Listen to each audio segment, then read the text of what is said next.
All right, so let me make sure that the videos plan on the interwebs. Make sure that I'm up on YouTube. Right now, I got a black screen on my phone. Isn't that always fun when it just gives you a blank screen? There we go. All right.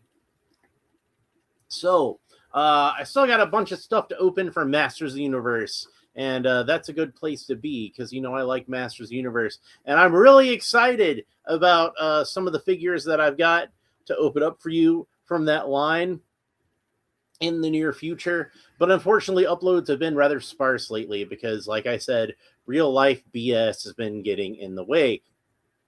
So I'm going to have more cartoon collection coming up very shortly. Hopefully, I'll have more movie stuff when it starts. When I start seeing it in the stores. TMNT N4W is here. Hello to you. He says, "Yo." And I do have again some Masters of the Universe type figures, some Masters of the Universe compatible figures that I will be opening up in the near future. I got a lot of custom projects I'm working on, some things I've been experimenting with. I've got some figures that I think are going to turn out pretty cool once they finally get done. But you know how I am with that. I've got a lot of irons in the fire, and I tend to refine this stuff and tweak it a lot.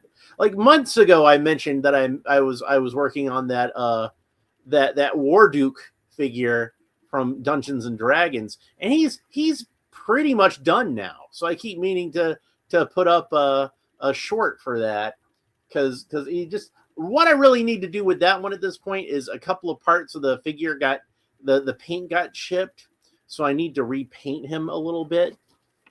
But that is going to be on the way soon, I promise. And then we've got a lot more DC stuff. And hey, I did actually bring over here so you guys could see it.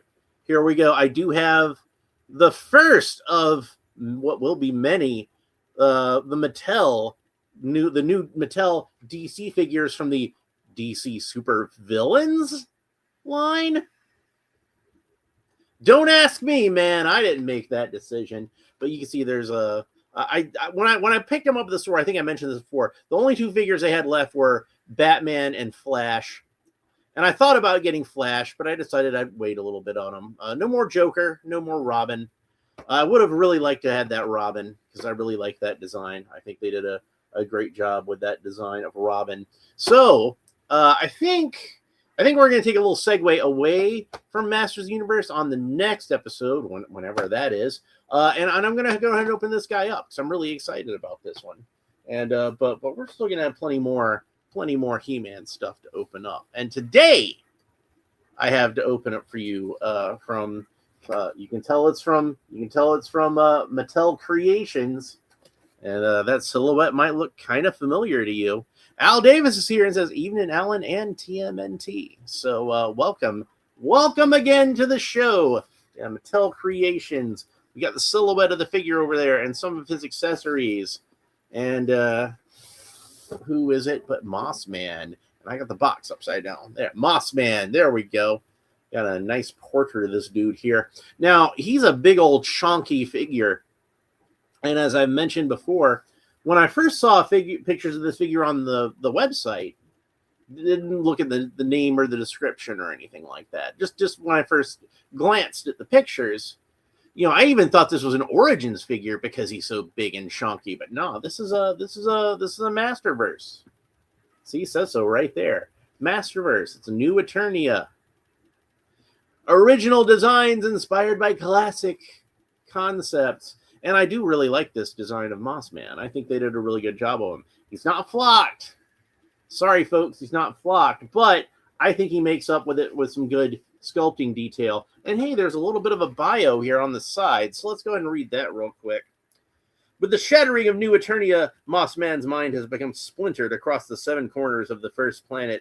Sadly, this has driven him insane. No longer the keeper of the natural order, whispers of Moss Man's madness have reached the ear of all explorers. Those who walk through the wild forests of New Eternia often do not return to tell the tale. Well, at least they didn't kill him off this time, right? And Amiga Cami is here. Yeah, it's been a while since I've seen you. Hope you've been doing well. And then Bobby Wald is here and says, if Moss Man was on a hot date with Poison Ivy and then sees mushroom growth, who would he consult, an arborist or a doctor? Well, it's really a good question, isn't it? Because like Poison Ivy's like a plant-animal hybrid at this point, isn't he? I would say he probably should have used some protection. That in hindsight. So anyway, let's go ahead and open them up. Since it's not sealed or anything, it's just one of these kind of new Eternia boxes that we get from Mattel Creations, where they're just kind of kind of an open cardboard box, and you can display them. And look, there's a little illustration on the inside there. It's all fancy. You got a nice painting of Moss Man here. And he doesn't look too crazy. He looks like he's still pretty heroic here. And a mycologist, says Amiga Cami. Is that like what is that, like for fungi? That would be another good call, wouldn't it? Because fungus aren't really plants, and they're not really animals either. They're their own thing. So that's why some people tend to think fungi are kind of creepy, and some of them are kind of creepy, and some of them are delicious, and some of them open up your mind in mysterious ways. Now, I've never tried anything like that myself, but I know a lot of people who have, and they speak highly of it. But personally, I'm not a fan of mind-altering substances. I prefer to keep my brain sharp. And no judgment against anybody who does indulge in such things, of course, because I don't like to judge people on things like that. But as far as personal preferences go, that's just how I like to be. So we got this insert here, and they've given Moss Man his own sort of logo there, and like this kind of forest motif extends here. And then we've got a really nice illustration, a nice landscape of an Eternian forest, and we can see in the misty background the Eternia playset back there, or is it the new Eternia playset? I don't know. But yeah, so it does remind me a lot of Masters of the Universe Revelation, in which they killed off Moss Man and he went to heaven, and they used the Eternia playset as the basis for Preternia, which was the Eternian version of heaven. And that Amiga Cami says, yeah, it's a fungi fun guy. I'm going to appreciate a joke like that. All right, so we got the figure out of the package, and he's just kind of tied it. You can get a little bit of a look at. You can see what I'm talking about, how chunky this guy is. This is, I'm pretty sure, the same body we've seen on some versions of Beast Man before. Got big old arms, big old hands, big old feet, big hands, big feet. You know what that means? Big gloves and big shoes. So yeah, that's what he looks like. But we'll look a little bit more at him later. Let's check out the accessories first. So we got a little box here with the accessories, and it's got an illustration of what all accessories come with this guy. So we'll set that aside for now, because I don't want any of this stuff to get messed up. So I'm gonna put the insert back in the box for now, and I'm gonna set the box over there, and hopefully it won't fall on the floor. All right, there we go. And let's go ahead and have a look at this box of accessories. Now, sometimes they make these boxes of accessories look like a chest or a case or something like this. But in this case, it's just a rather plain black design with a Moss Man logo on there. Heroic Spy, Master of Camouflage. Maybe if he's insane, he's still heroic, because it says heroic. And then whatever these accessories are here, we're going to have a closer look once we open them up. But it looks like a mace, a knife, and some vines, and some web gear, for lack of a better term. What I would call web gear if this was a G.I. Joe figure, but I don't know if they use that term on Eternia. So we got inside the box, we got a paper envelope. Let's tear this open. Al Davis says, yo, Bobby, they have similar grandparents. Man Thing is Poison Ivy's paternal grandfather, and coincidentally, Moss Man's granddad is Swamp Thing.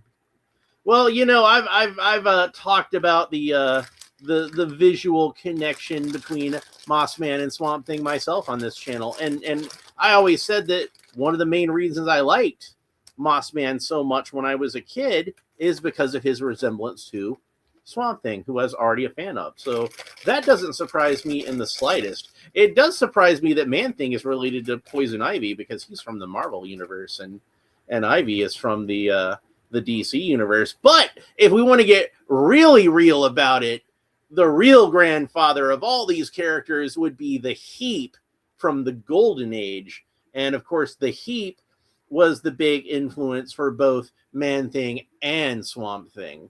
And a lot of people, speculate on if Swamp Thing was a ripoff of Man-Thing or vice versa, because they both came out around the same time. And I believe Jerry Conway, rest in peace, and Len Wein, rest in peace, the respective creators of Man-Thing and Swamp Thing, I believe they were even roommates at the time. So they probably discussed these characters. But I don't think that either one was a ripoff of the other. I think they probably both had these ideas at the same time and probably bounced some ideas off of each other as to, well, this is how I'm going to do my character. This is how I'm going to do my character and that sort of thing. So, but yeah, the truth is, the real truth is, both characters are ripoffs of the Heap. So there you go. All right, so we got this this cool dagger, and it's pretty immense, which makes sense because he's going to be a big guy. So let's go ahead and put that in there. Al Davis says, damn, got them the wrong way around. Well, it happens. We get LSD probably played a hand too. Yeah, for those guys, definitely. Those were some guys that didn't mind using some mind-altering substances. So here we got those vines. And as I suspected, we've got a little peg on the end. So this vine will be able to be swapped out with a hand. Technically, this is an alternate hand, but it's an alternate hand that's vines. And that's a power that I don't think Mossman had in the original toy or the original Filmation cartoon or anything like that. I believe that, that is a power of Swamp Thing, actually. So I'm not the only one who made that connection, I guess. And it does have a little bit of an articulation here. It's got a little bit of a hinge on the peg, so that's cool. And where would Mossman be without his mace? And instead of just like a repaint of the Castle Grayskull mace, which they could have done, I mean, they've got the mace that came with Clawful already. They used that mace with Clawful. They used that mace with Cobra Khan. They could have used it again with Mossman, just molded it in brown, called it a day. But no, they decided to design an all-new style of mace for Mossman. And instead of, like most, even usually when they do a new design of a mace for Mossman, they usually wind up using that flanged Castle Grayskull mace as a basis. And, maybe they'll add like some wooded texture to it or something. Sometimes they'll do something where it's like a simple club, like a tree branch that's broken loose and he's just beating the hell out of the bad guys with it. But no, this one's a bit more ornate and fancy, and it's got some thorns sticking out of it. It doesn't really look organic, does it? It looks like it's something that's a little more refined. But it still feels like Mossman. I think the thorns help with that. And there's like a little bit of a detail to it that looks almost kind of like a plant-like texture. I mean, like something that somebody would have sculpted, but rather than something that would have grown. But it still seems like an appropriate weapon for Mossman to me. And they've got some paint detail to it.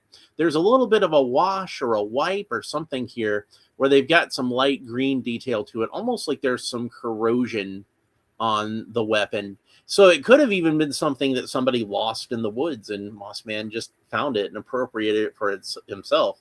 And while this is not directly based on the Castle Grayskull mace and takes a lot of liberties itself, they did make sure to include a little Easter egg for the real fans. So we still have some acknowledgement of that original accessory and it's got that little diamond-shaped loop at the end there, just like the Castle Grayskull mace. So that's really cool. I really like this accessory. It's not what you would traditionally think of as a Mossman accessory, but I think it still works. I think they still pulled off something really cool here. So let's set that aside. And I think I already talked about how the knife can go into this little sheath. And there's this little piece of fuzz on my arm somehow. There's this vine that kind of is supposed to wrap around him. It's got a little peg and a hole there. So that'll go around his shoulder like a bandolier. Al Davis says there was a giant swamp monster toy years ago from a cartoon we didn't get in the UK, probably 60 centimeters, 2 feet-ish in size. I can't remember the name. I think that you're thinking about Inhumanoids. And I don't remember the name of that character. I think maybe it was Tendril, I think. Big old green, slimy looking thing. Those toys were really cool. And I believe that they were supposed to be in scale with G.I. Joe because they're gigantic, but they're supposed to be gigantic creatures. And there were human characters for that line, the Earth Core characters, and they were a bit larger than G.I. Joe figures, but they were like wearing like these kind of mech suits. So I think they were supposed to be in the same scale as G.I. Joe. I think. I don't know. But, you know, of course, we like to play G.I. Joe versus Inhumanoids anyway, whether it was in scale or not. Al Davis was said I was gonna say Inhumanoids, but I wasn't sure. Yeah, you were spot on. Your instinct was correct. But yeah, those are really cool toys. My favorite of the Inhumanoids though was Decompose. Because how can I not like a giant skeleton monster? That was just so cool. Al Davis says, I think you're absolutely right. Tendril rings a bell right now. Well, hopefully I'm right. I'm usually right about these things. If it's information that's completely useless, it's up here somewhere. And if it's something completely useful, like how to save money or, you know, do my taxes or something like that, it's gone. So Bobby Walt says, I wonder if Mossman spends his weekends protesting restaurants and salad bars the way that people do protesting meat eaters. Yeah, and that's actually a really good point, because I think it's more cruel to eat vegetables than it is to eat animals. At least the animal has a fighting chance. It can run away if it really wants to, or try to fight back. Plant's just going to sit there. Think about it. Yeah. If I want to eat a deer, I'm going to have to hunt down that deer. I'm going to have to shoot it. It's probably going to run off after I shoot it. I'm probably going to stalk it through the woods, follow its blood trail, home in on it. My dad does a lot of hunting. I've never hunted myself. My dad does a lot of hunting, so I pick up a lot of this stuff by osmosis. And then I have to take it home and butcher it, and then I got a freezer full of deer meat. And I got so much that I wind up giving some to my son, and it makes really good chili. But Plant, if I want an apple, I just go pull it off the apple tree. Done. I just yanked a part of its body off and started chowing down on it. That's a bit more brutal, isn't it, if you think about it? Al Davis says, quick question. There's an amazing line of Ray Harryhausen style articulated skeletons. I'm sure you've mentioned the company before. They were awesome. Do you have any? I'm afraid not. I don't have any of those, but I think I know the ones you're talking about, and I don't remember what the name of the company was. So I'm gonna have to look that up, because those were really cool. So I do have 3D printing files so I can make a Masters of the Universe style skeleton warrior. I just haven't gotten around to it yet. I know I put the files through the slicer, but I've had a lot of projects going on that I haven't gotten really around to printing it out. And do you know what I mean too? So, maybe I don't know. I think I know the toy you're talking about though. So yeah. And Jose Membrane is here, and he puts up a little picture of a goat. So I'm going to take that as a compliment. And I'm also going to say that that's a reference to the Masters of the Universe movie and Goat Man. So, and I did really enjoy that movie. And man, am I disappointed that movie had a 70% drop off at the box office this past weekend. I was predicting it would have a much smaller drop off, if you recall. And unfortunately, I was very much mistaken about that. I don't understand. It's getting great word of mouth. Whatever. I'm sure it'll still do great once it hits streaming. So I know I'm going to be watching it a lot once it hits streaming, and I want to buy the Blu-ray. I don't buy as many Blu-rays as I used to nowadays, but if it's something that's special enough, I'll buy it. I still want to get Sinners on Blu-ray. I freaking loved Sinners. It's not the Four Horsemen, asks Al Davis. I don't know. I honestly can't remember. You know, it seems to me like the sort of thing where like maybe a lot of toy companies might do their own Skeleton Warrior type figures. It might be Boss Fight, because I know Boss Fight did some 3 3/4 inch skeletons. They might have done some larger ones, but I kind of vaguely remember the thing you're talking about. Okay, so let's get him out of here. And he had the paper bands holding him in, which I kind of feel like is appropriate for a plant-based creature. So, and I like the paper bands much more than the rubber bands. They're the little paper ties. They're a lot less annoying to me than the rubber bands. And here we got our guy out of the package. And man, I gotta say, I really like this head sculpt. It does look kind of like a Sasquatch, kind of green. He's still got some of that Beastman DNA in there, but this is obviously Mossman. You would not get this confused with Beastman. And in fact, if you painted it orange, I think he'd look more like the 1987 movie version of Beastman than anything else. Amiga Cami says, I'm disappointed. It's down to a single session per day at my cinema and not in a caption-enabled screen, which I prefer being. Oh, I didn't know you were deaf. But yeah, so that's really unfortunate. I'm sorry to hear about that. I paid for my nephew, his mom, grandma, and uncle to go see it over the weekend. I hope they all really enjoyed it, but especially the nephew, because that's a movie that I would have loved when I was a kid. You know, I loved the original 1987 Masters of the Universe movie when I was a kid, and you know, I think I would have loved this one even more at that time, honestly.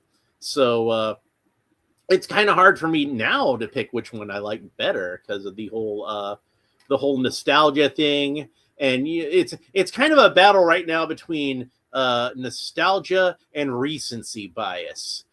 So I'm not sure which one I like better. I think if I start to think maybe I like the 1987 movie more, nah, that's probably just nostalgia. Well, maybe I like the 2026 movie more. Nah, I think that's just recency bias.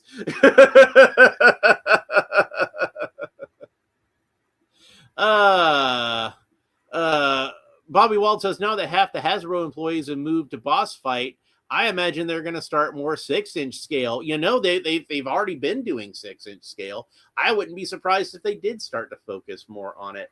So, hopefully soon. I'm supposed to get them towards the end of the month. They're supposed to show up in my my big bad toy store pile of loot. They're even doing Masters of the Universe style figures now, and I've got pre-ordered their figures of Conan the Barbarian and Red Sonja. So I'm very excited about both of those, and those are going to be ones that, like, as soon as I get those, I'm going to want to open those up as soon as because you know, if there's anything that I like on the level of Masters of the Universe, G.I. Joe, and the comic book superhero characters, it's Conan the Barbarian. Like, Conan, to me, in my mind, is still a Marvel Comics character. Even if Marvel Comics isn't publishing his book, the reason I became a fan of Conan in the first place was I read the Marvel Comics. And then I saw they were making a movie of it, you know, with Arnold Schwarzenegger, before I knew who Arnold Schwarzenegger was. This was like his first big movie. And my mom wouldn't let me go see it because it was rated R. So I didn't get to see it until many years later. But now it's one of my favorite movies of all time. Jose Membrane says, I see them talking a lot of crap about Motu on YouTube, but then again, it's those certain channels which I watch and are still what happened to Disney Star Wars. Well, you know, I do think that there are certain people who have a certain agenda as far as wanting that movie to fail. And we've talked about woke on this channel before, and you know I don't like to get too into the politics, but I would talk about them with you in real life, but I don't feel like this is an appropriate forum to talk about politics, is what I'm saying. But I feel like there are certain people who are like kind of anti-woke, and they have an agenda against that movie because they perceive it as being woke, but I really don't think it was a woke movie at all. I've discussed this before. So Jose Membry says, haven't watched the He-Man movie yet, but I'd rather take your advice on it. Can't wait to see it. You definitely should. It's really good. Try to see it in the theater if you can. If you've got it around you, go see it. Like, try to hit up a matinee show of it or something. You won't regret it. And worst case scenario, it's probably going to hit Amazon pretty soon. So I'm sure you have Amazon. Everybody's got Amazon Prime, right? You can watch that on Prime Video. They'll have that up on Prime Video, I'm sure. I'm missing a lot of the chat. Let me scroll back up. So that's where we left off with Jose Membrane. Al Davis says, I see shades of the Lon Chaney Jr. Wolfman, but Green looked to the head, and his hair was perfect. You saw him walking with the Queen with a Chinese menu in his hand. Amiga Kami says, ooh, I need to pre-order those. I used to buy so many Red Sonja comics. Yeah, and she looks good. He looks good. I'm going to have a few nitpicks about them once I get them in hand. But that doesn't mean I'm not super excited about them. And then Amiga Kami says, I thoroughly enjoyed the Marvel Conan comics. There used to be a pile of them in the guest bathroom. Man, I would just take the longest crap ever then, because I'd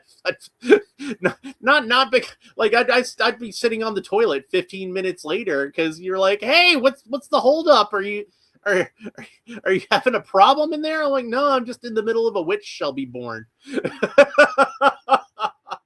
I like the Savage Sword Conan. I liked those best of all. The color comics were good, but the black and white ones, those are really my jam. Bobby Wald says, we were watching League of Extraordinary Gentlemen the other night, and my wife never knew about Alan Quartermain having a few other movies, and I started thinking, that's a character that needs an action figure. Yeah, and he's public domain, so anybody could make an Alan Quartermain figure if they wanted to.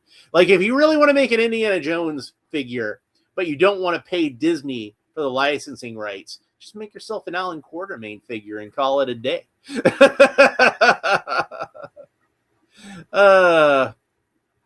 Yeah, Amiga Kami says, you're absolutely right about that. Unfortunately, stupid influencers. Yeah, it's just the way of the world. At least everybody got to argue about everything. But yeah, I don't think that movie was woke at all. I think that it definitely had some like elements of it that, you know, kind of touched on the woke thing, but I think if anything, it was kind of gently poking fun at the woke thing more than anything else. It was kind of teasing about it. So I think people on both sides could understand that, right? You know, have a bit of a sense of humor about it. So and then Al Davis says, Bobby, four figures, 2 of Richard Chamberlain, 1 of Sir Sean, and 1 accurate to the Alan Moore comic. And hey, there's other actors that have played Alan Quartermain over the years too. You could do any version you wanted to. Do one specifically based on novels of Rider Haggard. Hey, I'd love to have an action figure of She Who Shall Not Be Named. While we're talking about it, you want to talk about a figure that would fit right into Masters of the Universe. There's another one right there. She Who Shall Not Be Named. That would be a cool one. Al Davis says, "Are you stuck with a Subway footlong panicking?" No, I'm reading Conan. Exactly. I just got distracted is all. Amiga Kami says, I think it perfectly and very consciously teased both extremes. Yes, that's exactly it. You put it more succinctly than I did. Al Davis says, Rey Skywalker? You know, if they wanted to make Rey a Skywalker, there's all kinds of ways that they could have done it that would have been better than what they actually did. I wouldn't have even minded her being adopted into the Skywalker family, but you need to have a scene where Luke or Leia or somebody says you're one of us, where they welcome her in. Otherwise, it just seems presumptuous, right? You know, it would have been one thing. Maybe that should have been a line in the movie. Maybe that would have fixed everything. If they had the scene where she's frustrated that she's discovered her lineage and she's descended from the most evil creature that's ever existed in the galaxy, and Luke Skywalker's Force ghost just puts his hand on her shoulder and says, "Hey, my father was Darth Vader, you know, but he was still Anakin Skywalker. There was still good in him. And it doesn't matter where you came from, Rey. There's good in you. And maybe you are descended from Palpatine biologically, but I feel like in your soul, you're a Skywalker. If Luke Skywalker had said that to Rey at some point in the movie, then at the end of the movie, where she says she's Rey Skywalker, then instead of people just like,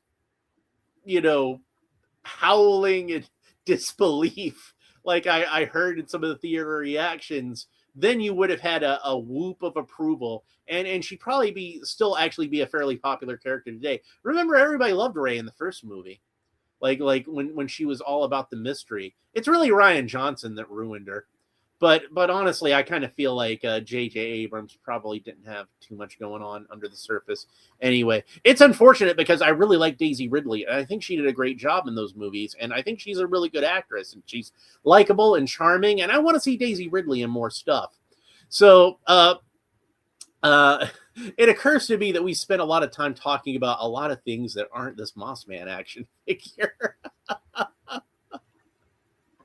Al Davis says, yeah, exactly right, Alan. Rey, how can I reconcile with this? Amiga Cami says the new Mando movie was good. Even if your dad is a POS, it doesn't mean you have to be messaged. That's good. I haven't had a chance to see Mandalorian yet, and at this point, I don't know if I'm going to be able to get to the theater and see it, unfortunately. I did want to see it. I was interested in seeing it. My mom and my sisters saw it, and they both really enjoyed it. So, and they're not hardcore Star Wars fans like I am, but they were fans of the Mandalorian show, and they really enjoyed the show. Mossman, right? Jose Membrane says Mossman. We're going to talk about Mossman. So let's go ahead and talk about Mossman. So as we mentioned before, he's got a nice head, kind of Sasquatch-like. Got some elements of a Lon Chaney Wolfman to it, which makes sense because again, it's that Beastman DNA. And he's got this kind of mossy textured cowl that's kind of strapped over his shoulders. And I don't know if I would have put straps on his shoulders like that, because it almost implies that this moss is like an article of clothing, a garment that he's wearing. And I would have much rather had that just be a piece of his body. But I'm just nitpicking at this point. That's just nitpicking. And then he's got this gold belt, and I kind of like that. And you can see it's got that sort of wash on it, that sort of varnish, that sort of corrosion. And then he's got a loincloth made of leaves, a lot of good textures there. He's got bracers that on this one, we got a bracer that looks like it's a vine kind of wrapped around his forearm. And on this one, it's again, a gold bracer, which matches up with his belt and his mace, and that looks really cool. And then he's got two armbands up here, you can see, with thorns on them. And I really like that because that is kind of visually reminiscent of, again, Beastman. And of course, he didn't reuse any of Beastman's armor in the original figure, but it's still nice to have like a little nod to the Beastman armor on there. I think that's really cool. And if you don't like that, you can take it off, obviously. It's not a problem. Amiga Cami says, luckily I managed to catch the final session and it was captioned too. The movie was okay. Reminded me of the Clone Wars movie. Yeah, like from what I understand, the baby Hutling that was Jabba's son, I think. He's in the movie, and he's like this badass gladiator now, from what I understand. So I thought that was pretty funny. Jose Membrane says, my original Mossman peeled like no one's business back in the day. Well, I guess my mom made the right call then, because I've told this story before, but I'm going to tell it again for anybody watching who's not familiar with it. The original Mossman figure I thought was really cool, and I actually really wanted it. And it's the one action figure that my mother ever talked me out of buying. And the reason that she did was she was like, Alan, look at the inside of that package. There's little bits of fur all over the inside of that package. He is shedding all over the place.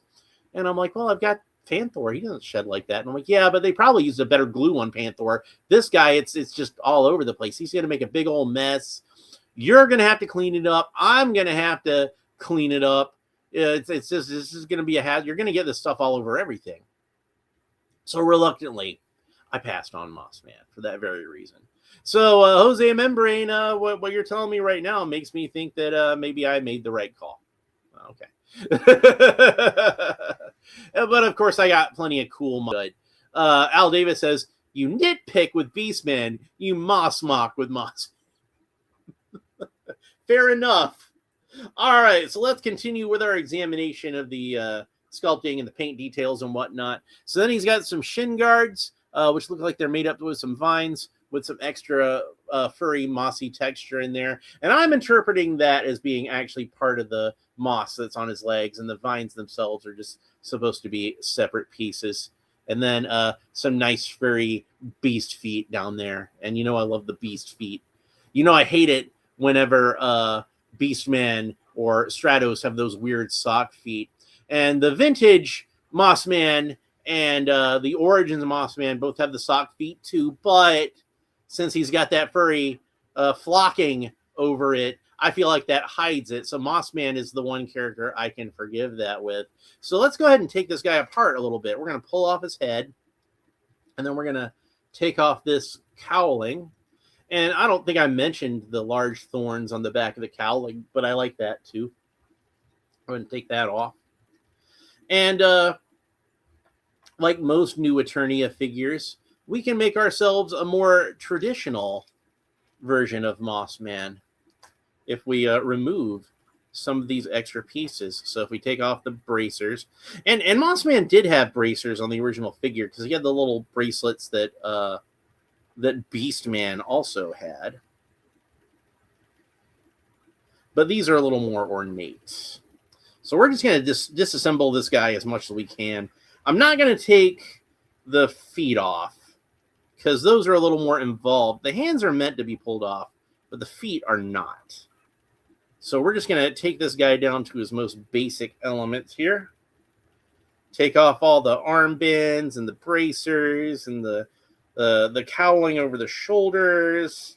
And we're going to put the hands back on and put the head back on, and voila, that's our vintage style Mossman. That's at least as close as we can get, I think, with this thing, without taking the shin guards off. If you really wanted to go full vintage, you'd want to take those off as well. But that's as close as you can get without removing the shin guards. Or one other thing you could do if you wanted to make that a little bit more accurate to the original toy, you could repaint the loincloth to be brown, since the original Mossman had brown trunks. But I really like this look. I think this is a really cool look for him.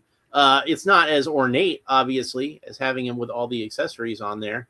But I do love how you can, most of these new Eternia figures, you can take off a lot of the extra accoutrements. And sometimes they actually even come with some extra accessories, and you can remake them into a more vintage style if you wanted to. You can even mix and match the parts and make them somewhere in between, maybe like a 75% new Eternia with a little more vintage added to it, or vice versa. So let's go ahead and put all this stuff back onto him, because I do think it's pretty cool. They came up with a really cool look for this figure. And man, we've been blessed to open some awesome Mossman figures here lately with the cartoon collection, the 2000X Mossman, and I loved that figure. I thought he was fantastic. And this one might be even better, honestly. Like he's a lot more detailed, certainly. Now, granted, since that one's a cartoon collection version, lack of detail is a little more appropriate, but if you want the good detail, this is the one to go with, definitely. And another cool thing about Mossman is, since he is a larger character, I think in general, you could probably use this character with your Origins figures also, if you don't mind him being like ridiculously tall like that.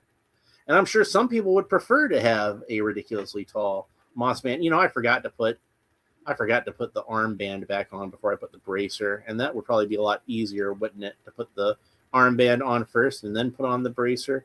And I'm going to put on the tendril hand. I'm going to put it on the left hand, because the left hand is an open hand and the right hand is a gripping hand.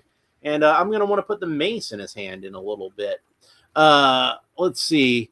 Where was I as far as the chat? As far as the chat. Let's go back up. So I'm missing some stuff. Al Davis says, you think of satin curtains and silk rugs, young Allens. Think of cashmere carpets. Heavens. Amiga Cammy said, sorry, I knocked the keyboard off the table. I guess she got a little excited. That's fine. It happens. Al Davis says he also spoke with a violently spitty lisp, too. Al Davis says he looks like he'd be called Hunkle, the Hulk's uncle. Yeah, the ladies call him Hunkle for a completely different reason. Jose Membrane says, Al Davis, good memories, wood paneling, walls, red, orange, browns, puke green, everything. Indeed. And we just would have gotten that moss everywhere. Everywhere. Future DC Warrior is here and says, Alan, what's up, my bro? Never heard what you thought about the Motu movie. Seen it 5 times in theaters. Heard Amazon doesn't give a crap about the box office, and they make sequels anyway. They make $69 billion in ad revenue. Well, since I have talked about it a few times on some of the past episodes, but I'm never going to mind talking about this movie. So let's go ahead and talk about it again. Absolutely loved the movie. Thought it was great. It was pretty much everything that I could possibly want a Masters of the Universe movie to be. I was very, very happy with it. And I envy you that you've gotten to see it, that you've gotten to see it 5 times. I have not been able to see it as many times at the theater, unfortunately. I've only been able to see it the once. I would like to try to see it one more time before it leaves theaters. I really would. But I'm definitely going to buy the Blu-ray, and I'm definitely going to be streaming it a lot. I loved the movie. Absolutely loved the movie. Jose Membrane says the arm attachment is freaking cool, isn't it though? Well, we'll have a closer look at that in a minute. Amiga Kami says, wow, good for you, Future DC Warrior. I loved it so much. And haven't seen it a second time yet. And then Future DC Warrior says, I ordered the 4-pack of Motu movie figures, He-Man, Skeletor, Man-at-Arms, and Goat-Man. That's a great set of figures, and if you want to see me talking about it, I actually do have an unboxing video on this very channel. And then Bobby Wald says, did you happen to see the Super 7 reaction figures of Visionaries? They look okay, but I got to see Ace from Ramen Toys render of the Visionaries. He was going to be 6-inch. Wow. So are they going to be? Are they still going to be doing that, or did they decide not to do that because of the Super 7 figures? I have seen the Super 7 figures, but I haven't looked too closely at them yet. But I definitely think it's cool that they're doing it. I liked Visionaries back in the day, and I kind of feel like that was a line that got a little shortchanged. I do enjoy how Hasbro at that time liked to apply the G.I. Joe type of articulation to other types of figures.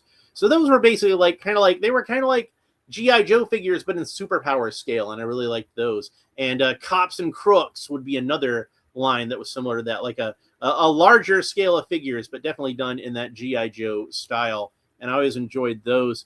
Future DC Warrior says, digital charcute, I can't ever say that word, said a telltale sign is they're making sequels while they're still keeping all the Motu movie sets and costumes and not taking them down. That's exciting to hear. That is truly exciting to hear.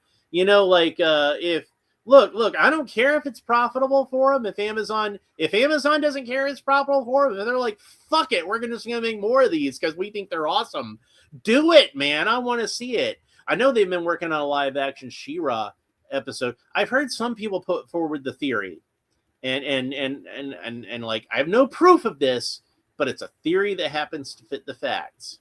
I've heard some people put forward the theory that Amazon really made this as a streaming project, and they just released it in the theaters because they figured it would be gravy at this point, sauce for the goose, as Spock once said. So yeah, if like, and the toys are selling, like they'll get the toys in at my Walmart and they're gone, you know. So I'm like, if the merchandise is making the money, that's enough reason for them to keep it going. And I'd seen some naysayers like, well, it's Mattel that's making the money off the merchandise, not Amazon. You think Amazon's not getting a cut of the merchandise for the movie they produced? You honestly believe that? Think about it. Not to mention the fact that you know who's going to sell a lot of Masters Universe toys and make profit for selling the toys? Amazon.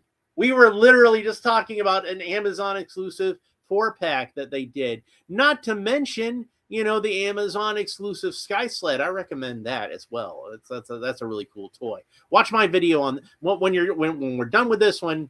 If you want to see me talk some more about Master Universe, check out those videos. I know that the 4-pack at least was before the movie came out. I believe the Sky Sled was after. I don't remember for certain.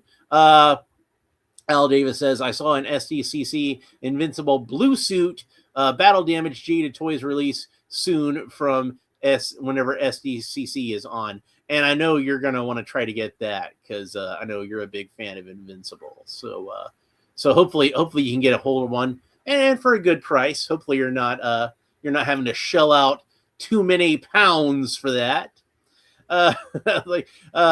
Bobby Wald says, I like to see the Battle Beast and 6-inch Animal Warriors of the Kingdom are cool, but they look like Renaissance fair. I want my beasts looking like they're cosplaying as Transformers. I could be mistaken, but this is the way I remember it. Was not the original Japanese version of Beast Wars, I'm sorry, not Beast, Battle Beasts, was that not actually directly tied in with Transformers in Japan? And for some reason, they decided to not do that here in the United States. That's as I remember it. So, I want to say like even the Japanese versions had like the Autobot and Decepticon for the heat sensitive decal on the front. I could be mistaken about that, but and I would not be surprised to learn that they tied Battle Beasts in with the Energon universe either. Future DC Warrior says, Alan, Netflix actually announced the live-action Motu movie with the same writers, and all of a sudden it was moved to Amazon, and they had the rights all of a sudden. And I'm like, what the fuck? Well, they got it now. Hammer Zone, no Amazon. That's yet. Look, that obscure and little-known company. Yeah, the little thing that Jeff Bezos started in his garage with that little paper banner above that said Amazon.com. The humble trader of used books.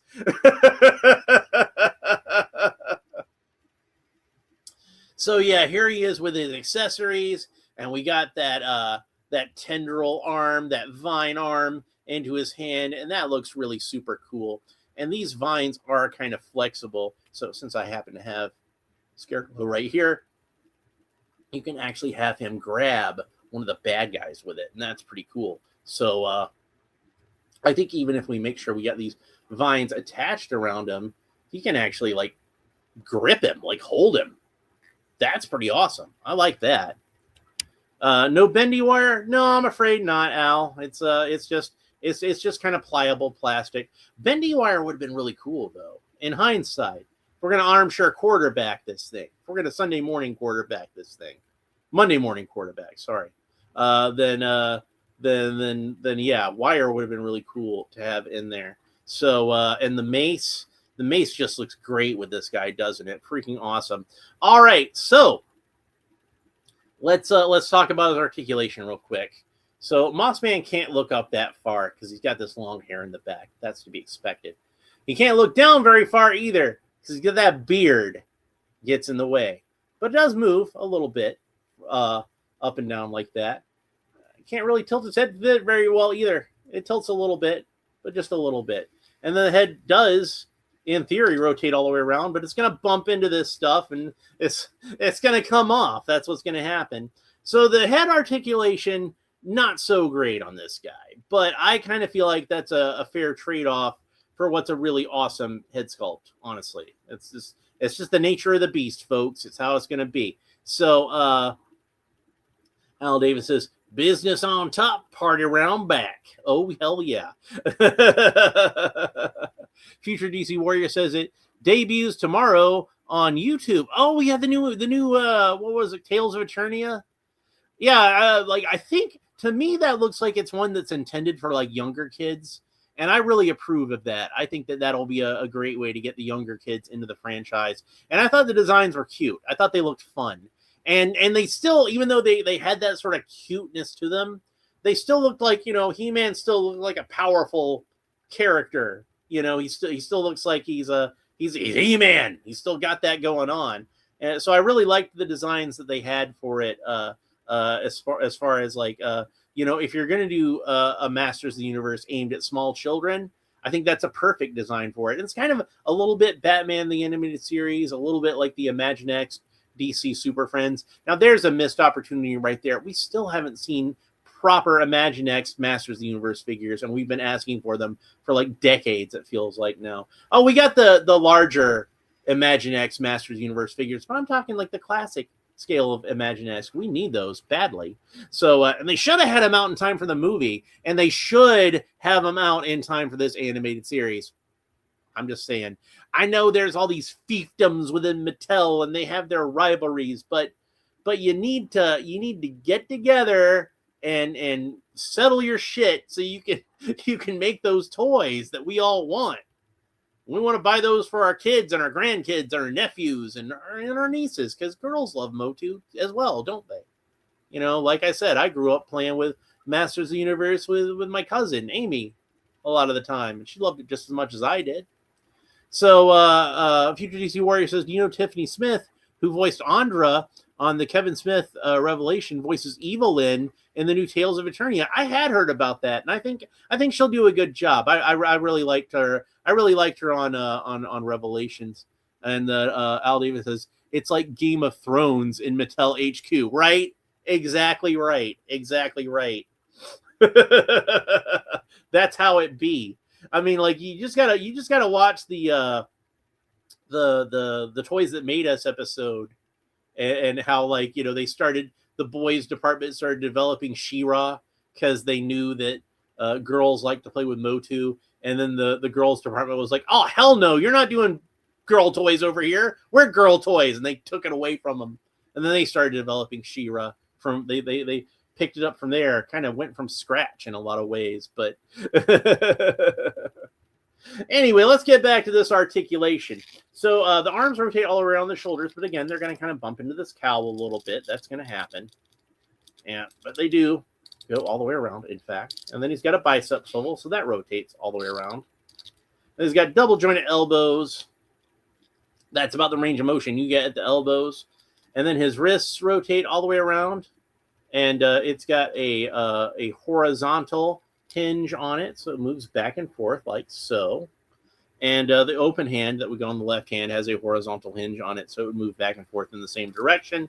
He's got that cool Masterverse torso articulation, so he can wobble around pretty much every which way you want. Turns all the way around at the waist. Technically turns almost all the way around at the torso, but it's hard plastic. It's going to kind of bump into itself. He can kick up about that far, which is surprising range of motion for a guy with his bulk.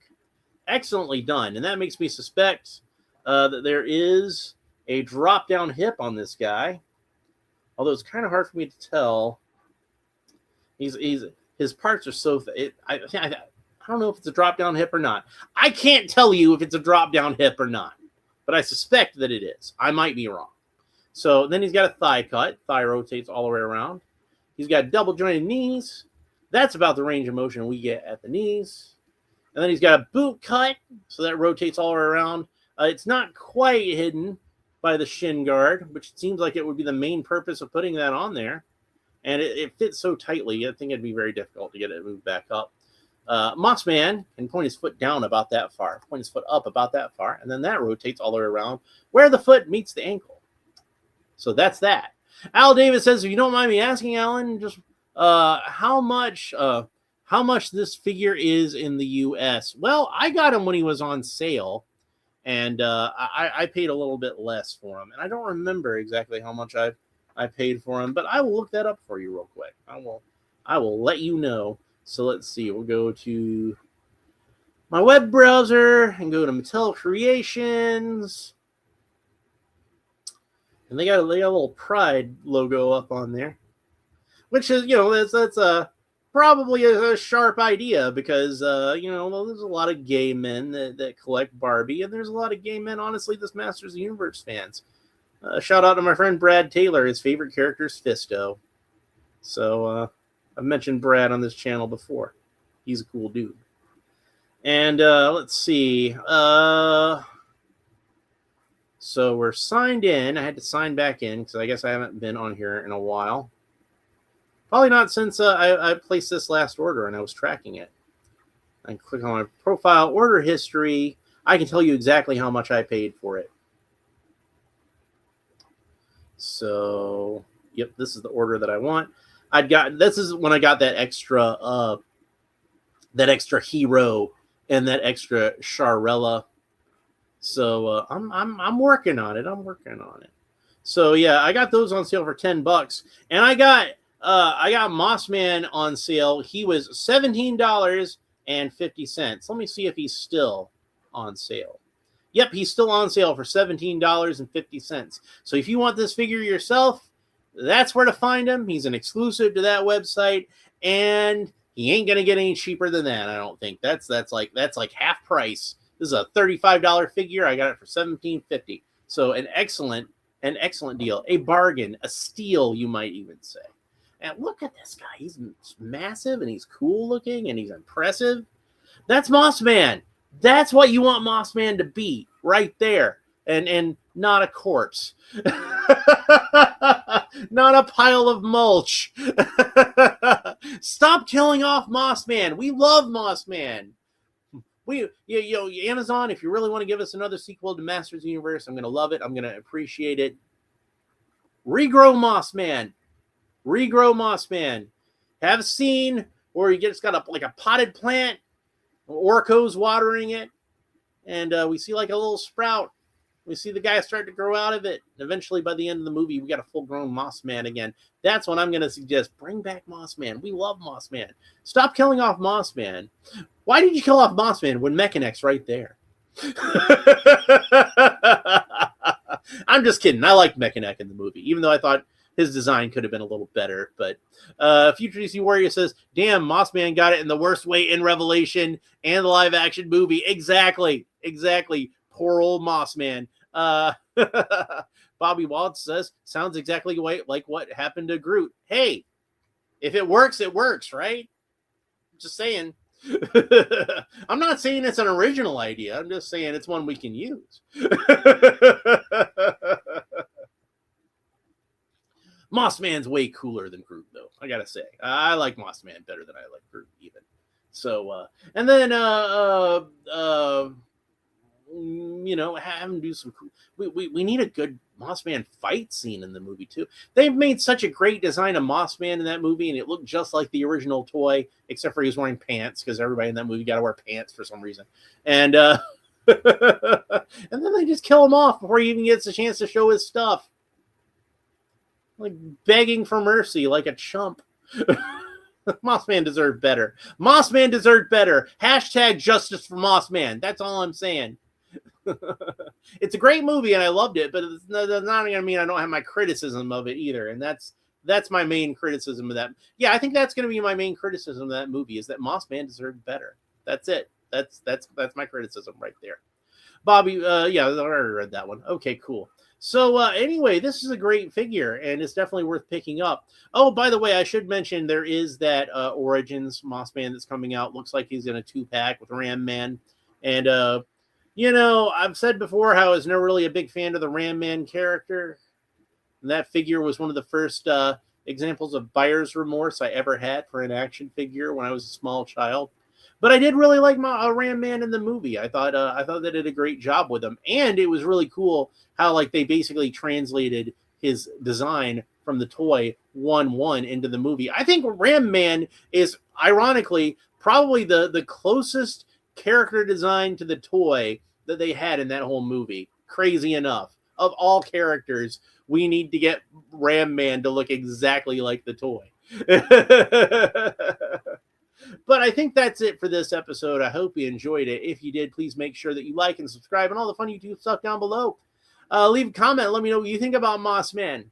YouTube likes it when I say like and subscribe, and I like it when you leave comments. I think we both like it when you leave comments. We both like it when you like and subscribe, but I'm more on team comments, and I think YouTube is more on team like and subscribe.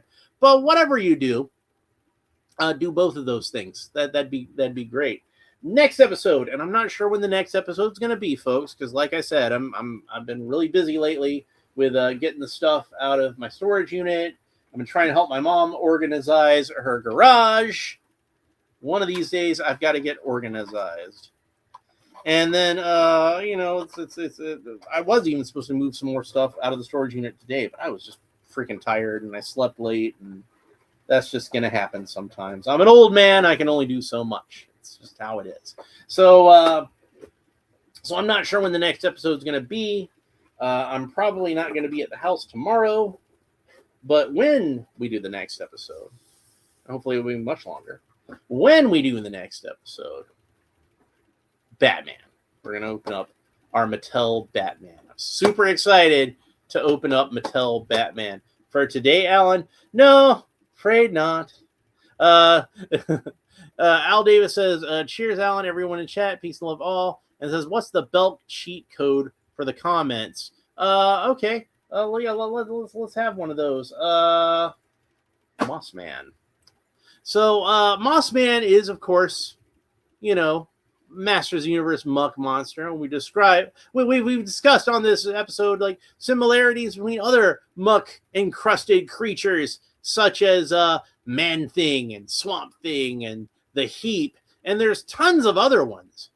But what's your favorite muck man? What's your favorite plant encrusted creature? Your favorite swamp encrusted mockery that walks like a man? Are you a fan of the Man Thing? Are you an aficionado of the Swamp Thing? Do you think Moss Man is just the coolest one of them all? Maybe you're OG and you're like, they're all just ripoffs of the Heap anyway, so we should just go back to the Heap. But yeah, that's if you watched it all the way through the episode, and if you watched all the way through the episode, that's your homework assignment right there. Al Davis says, I thought the Batman you got was a blue one. I thought that looked black. No, he's blue. Here, have another look. See, he's a blue and gray. Got capsule utility belt. He's almost a perfect Bronze Age Batman, except for that emblem. They do have the right emblem on the illustration on the package, oddly enough, but they got the Rebirth emblem on the chest. I like the Rebirth emblem. I'm a fan of it, but I would have rather, with a basic blue and gray Batman like this, I would have rather had the oval emblem. So, but that's it. So yeah, blue and gray Batman. We're gonna open this guy up next. Hopefully soon I'll be able to hunt down Robin and Joker and pick up the Flash. I probably should have picked up the Flash when I saw him, but I only have so much money to spend, and I was already buying something else, and I'm like, Al Davis says, I don't mind the Rebirth logo. I don't mind it either. Like I said, it's fine. I really like this logo. I just kind of feel like that it's not as appropriate for this design as the oval emblem would have been. So I might wind up buying an extra one of these and customizing it so he has the oval emblem. But I wouldn't mind having him with the Rebirth emblem either. So I would actually like to have both in my collection. But I'm really excited to open this guy up and get into the weeds as far as discussing our new Mattel DC figures. I'm kind of astonished that Mattel was able to give us a figure of this quality for $10. Everybody's talking about how great that the core Masters of the Universe line is for $10, but I think this is actually like way better in a lot of ways. So we're going to get into all that on the next episode. Al Davis says, I like the idea of it being an LED light that blinds people and strobes the goons. Yeah, like in Batman Incorporated. That was really cool. I always had the idea that maybe it was made out of like a reflective material, like what you see on road signs. And that would be why a lot of the times you would see that like that sort of panel where Batman's all in silhouette and all you can see is the eyes and the emblem. That sort of, what I'm talking about. I always thought that was really cool. So anyway, that's it for this episode. Hope you enjoyed it. We will talk to you next time. Bye.